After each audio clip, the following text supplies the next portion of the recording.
Light sport aircraft offer a tremendous opportunity to those of us that want to save a buck, have some fun, and don't have any limitations on how far we can go within the continental United States.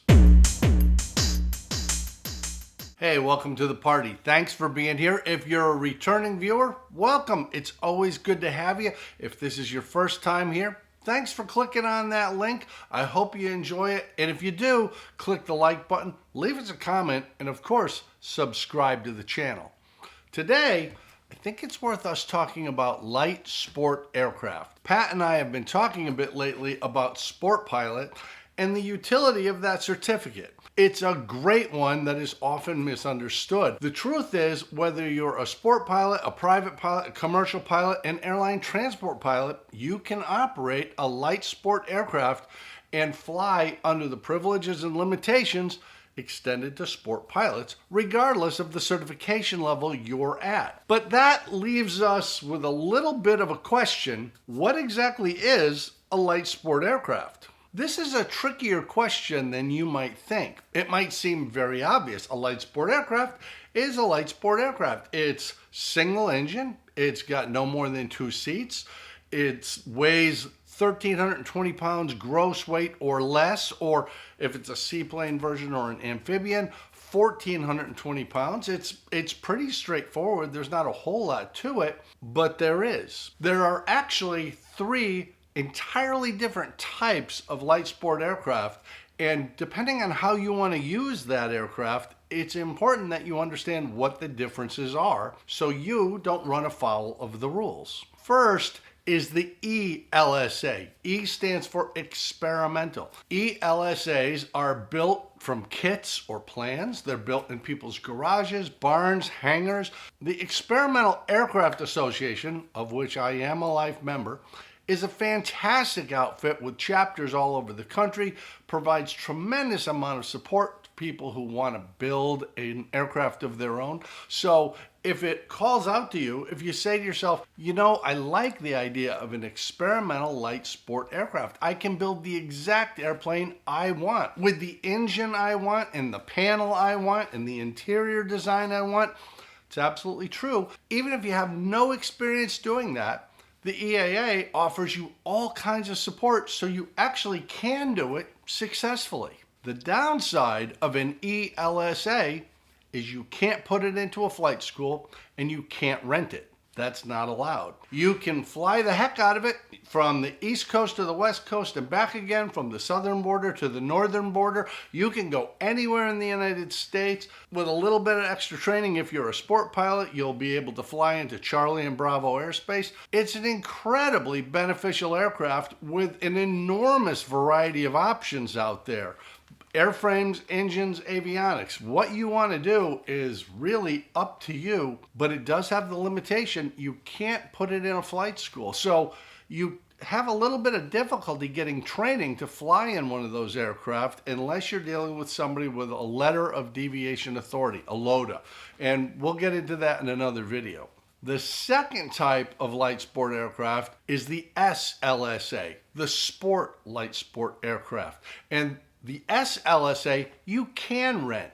What's a little weird to people is the E-LSA and the S-LSA sitting right next to each other on the ramp look incredibly similar. As a matter of fact, you may find a model like the Vans RV-12, very popular light sport aircraft, is available in both variants. You may see 2 on the ramp right next to each other. The difference is one says experimental on it, in letters between 2 and 6 inches high. They've got to be mounted in the cockpit or at the entrance to the aircraft in the door, but it'll actually say experimental. That pretty much tells people this is an E-LSA and can't be rented. The S-LSA could look exactly the same. Could have the same engine, the same avionics, the same interior, the same color on it, everything identical, but it says light sport on it, not experimental. So just at a glance, I can tell, is this an E-LSA or an S-LSA? And if it's an S-LSA, I can put it into my flight school. I could allow students or renter pilots to rent that airplane to build time. It's a much more utilitarian airplane for most of us because we don't actually have to own it. We can just go out and rent it, and we can do our training in it. This is where it gets kind of fascinating. A light sport aircraft has traditionally been thought of as a training vehicle to get a sport pilot certificate, and that's often true. But if that light sport aircraft is an S-LSA, a sport light sport aircraft, and it has a glass panel that qualifies as a technically advanced aircraft, which means we'll call it a TAA because in aviation we like to abbreviate everything. If that LSA, light sport aircraft, is a TAA, technically advanced aircraft, you can do your sport pilot training, your private pilot training, your instrument training, your commercial pilot training, your flight instructor training, and your instrument flight instructor training all in the same airplane.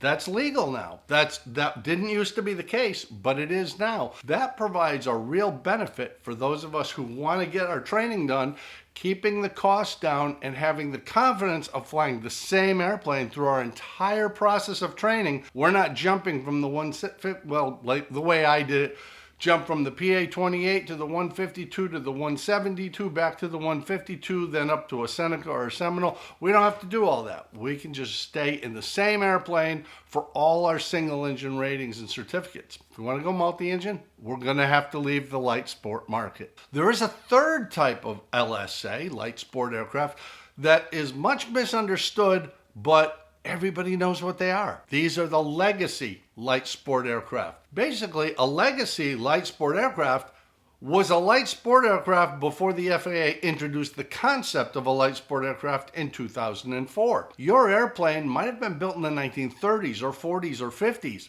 It still qualifies as a light sport aircraft because it's single engine. It has no more than 2 seats. It weighs less than 1,320 pounds gross weight. It is a light sport aircraft. So a Piper Cub, an Aranca Champ or Chief, a Luscombe, Air Coupe, C model. There's a whole slew of aircraft. There's over 130 variants that fit into this. The advantage is they're older, so they're generally much less expensive to purchase. They meet the qualifications so you can fly it as a light sport, go anywhere. The possible downside is that most of these, because they were built under the old Car 4, which predated the FAA. Believe it or not, these were built and certified before the FAA was established. Because of that, they're analog panels, and they really can't be modified a whole lot. In some cases, they don't even have electrical systems. But because of that, they don't have a gyro. They don't have advanced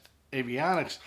Many of them don't have a radio. You can only do sport pilot training in those. You can rent them. You can put them in a flight school because they're not experimental light sport aircraft. They weren't built by whoever in a garage or a barn or a hangar. They were built at the factory, just like the S-LSA. So you can use it in a flight school or in a rental operation, but they tend to be elderly tail draggers, and I love those. I've owned a 1940 J3 Cub. It was a sport aircraft. Whenever I was in it, I was exercising the sport pilot privileges of my commercial pilot certificate. Absolutely fantastic. The point of all this is light sport aircraft offer an enormous variety to those of us who fly.